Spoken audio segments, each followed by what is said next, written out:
The street was too quiet for a Monday morning. Ayaan glanced out the window of their newly bought house on Elder Ridge. The sun peeked over the suburban rooftops, casting soft gold on dew-covered lawns. It should have felt peaceful, but it didn't. Still spying on the neighbors? Zara teased, wrapping her arms around him from behind. He smiled. Just making sure we didn't move into a haunted neighborhood. She chuckled. Too late for that. We signed the papers. Besides, we're the scary new couple now. Their new home was a charming, slightly aged two-story brick house. HOA regulations had kept it looking pristine. White shutters, perfect hedges, polished porch. But there was something beneath the fresh paint and clean sidewalks. A history. A presence. By noon, boxes were half unpacked, and a neighbor finally showed up. A tall woman in her 50s knocked on the door, holding a pie. "Hi, I'm Mrs. Colburn. Welcome to Elder Ridge," she said, smiling, though her eyes flicked nervously behind them into the house. "Just thought I'd stop by." Zara accepted the pie with a grin. "That's so sweet. Come in." "Oh no, I wouldn't want to intrude," Mrs. Colburn said quickly, stepping back. "Just wanted to say hello and maybe give you a little advice." "Advice?" Ayaan raised an eyebrow.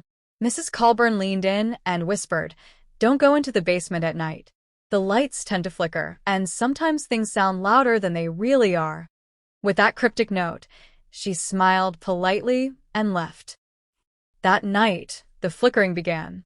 At exactly 12:03 a.m., the hallway light buzzed and dimmed, then brightened, then died. Ayaan, half asleep, groaned.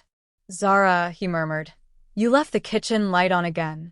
"I didn't go downstairs," she whispered, already sitting up. Both of them stared at the bedroom door. Then came the sound. Not loud, not alarming, just wrong. Like footsteps on old wood. Slow, deliberate. From the basement stairs. Ayaan crept out of bed and grabbed the baseball, but they hadn't unpacked. He moved slowly through the dark hallway, feeling every creak underfoot. He flipped the basement light switch. It flickered, then held steady. He exhaled, gripping the bat tighter, and descended the stairs. The basement was a classic storage space. Concrete floor, exposed pipes, shelves lined with dusty boxes and old tools. Nothing moved. No one was there. He was about to turn around when he noticed a door he didn't remember seeing during the tour.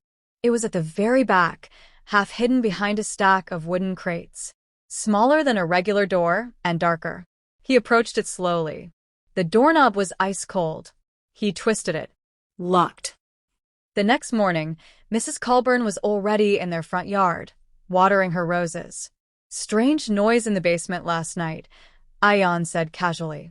"I told you not to go down there," she replied without looking at him. "Some doors are better left closed." Before he could ask more, another neighbor called her, and she excused herself quickly. By day 3, Zara started hearing whispers. "I thought it was you," she said over breakfast, "but I heard someone say my name." From the basement. Ayaan's face went pale. "I think we need to call someone," he said. "A priest, or maybe just a locksmith." That afternoon, Ayaan tried to find the original house records. He visited the HOA office at the edge of the community. The building was old and lined with portraits of former board members. An elderly man named Mr. Penwell greeted him. You're the one who bought 43 Elder Ridge?" he said, raising an eyebrow. "Yes." "Just trying to learn more about the place," Ayaan replied. Mr. Penwell sighed and pulled out a thick folder. The house was owned by the Keating family, left empty for 5 years after the incident. "What incident?" Mr. Penwell hesitated. "Mrs. Keating went missing. They said she vanished without a trace. Her husband, well, he wasn't quite right after that. Said she never left. That she was still in the house, behind a door no one should open." That night, Ayaan and Zara stood in front of the small basement door. Zara held the flashlight.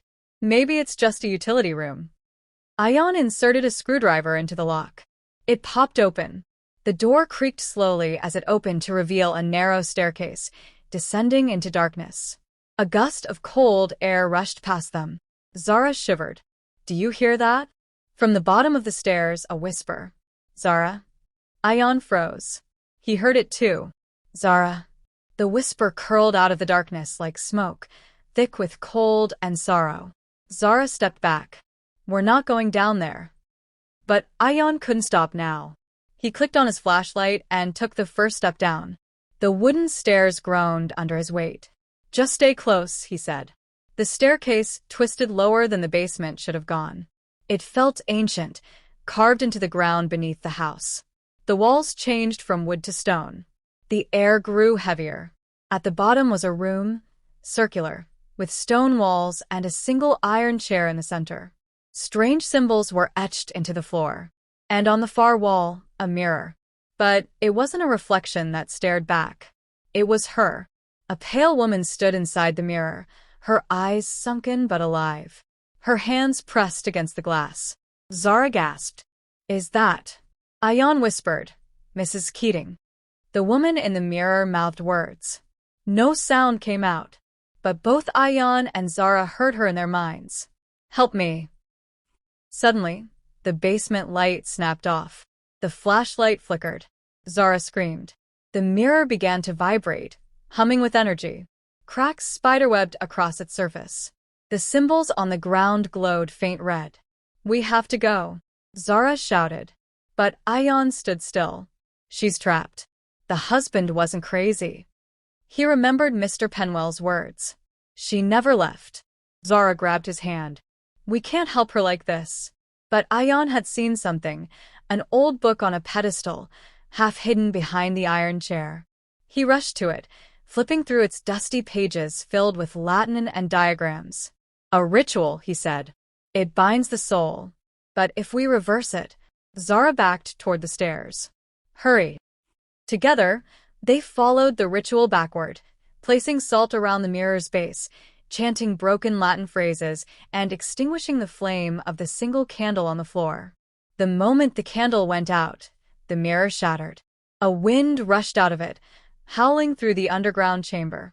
Zara screamed and held onto Ayaan as the wind swirled with whispers, grief, and laughter all at once.